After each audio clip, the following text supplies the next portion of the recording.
ကိုနည်းနည်းမိုးတော့အလင်းရောက်လို့အိယာကထားလိုက်ရင်ဆန္ဒပြုလိုက်ဘယ်လိုဆန္ဒပြုဘဝတုသဗ္ဗမင်္ဂလာမင်္ဂလာအပေါင်းနဲ့ခမြောင်းပြည့်စုံပါစေကောင်းမြတ်တဲ့မင်္ဂလာတွေကျွန်တော်တဏ္ဍာမှာဖြစ်ပါစေ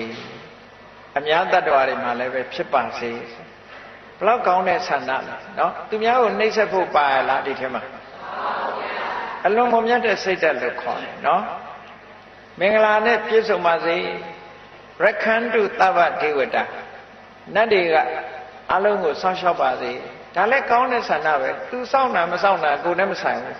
ကိုကစောင့်ပါစေလို့ဒီလိုပြောတာဟုတ်ကဲ့လားဒါကိုပြောမယ်ဆိုရင်နတ်အာကိုတာလားလို့ဆိုမဟုတ်ဘူးနတ်အာကိုလို့ပြောတာမဟုတ်ဘူးနတ်တွေကလည်းလောကကိုစောင့်ရှောက်တာတွေရှိတယ်ပေါ့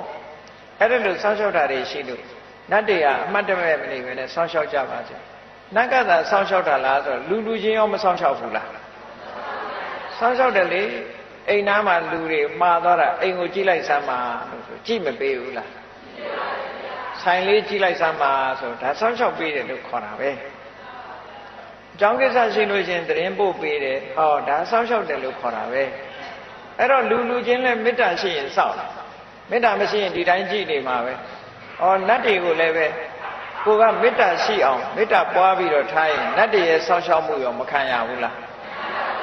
ဒါကလောကရဲ့သဘာဝပဲနော်ကိုနဲ့ခင်မင်နဲ့မေတ္တာရှိတဲ့ပုဂ္ဂိုလ်ဆိုလို့ရှိရင်ကိုယ်ကိစ္စကိုလာလုပ်ပြမှာပဲအဲ့တော့နတ်တွေကလည်းကိုကမေတ္တာပို့တယ်အမျှဝေတယ်ဆိုတော့သူတို့ကလည်းကိုယ့်ဘောမှာခင်မင်ကြတယ်ခင်မင်တော့စောင့်ရှောက်ပါလေဆိုတော့လူတွေမသိလိုက်တဲ့ကိစ္စကိုနတ်ကနေထိန်းသိမ်းစောင့်ရှောက်ပေးလိုက်ပေါ့ဒါမျိုးဆိုလိုတာနော်ကြည့်ပါလားဒီပကံရာဇဝင်ကိုကြည့်မယ်ဆိုလို့ရှိရင်ကျန်စစ်မင်းကျန်စစ်သားအနောယထာကနေပြီးတော့ဖမ်းဆီးမလို့လိုက်တဲ့အခါမှာသူပြေးရတယ်ပြေးတဲ့အခါမှာမြစ်ထဲမှာဖြတ်ပြီးတော့ကူးတဲ့အခါကျတော့တန်ငါလှေတစ်စီးကနေပြီးတော့ဟိုဘက်ကန်းကိုပို့ပေးတယ်ဟာအဲ့ဒါဟာနတ်ကကူညီတာတဲ့တကယ်နတ်ကတန်ငါလှေအောင်ဆောင်ပြီးတော့သူ့ကိုကယ်တင်သွားတာနောက်ဆုံးကျတော့နတ်ကမဟာဂီရိနတ်လို့ဆိုတယ်သူနဲ့ဆူတောင်းဘက်အတိတ်ဘဝတော့ကသူနဲ့တူတူဖြစ်ခဲ့တဲ့မိတ်ဆွေသူကနေပြီးတော့ကူညီတယ်လို့ဒီလိုပြောတာအဲ့တော့လောကမှာလည်းတစ်ခါကူညီမှုတွေရှိတယ်အဲ့တော့ကူညီတယ်ဆိုတာနတ်ကြီးကအချွန်တက်နဲ့ဆင်းလာပြီးဒီလိုကူတာမဟုတ်ဘူး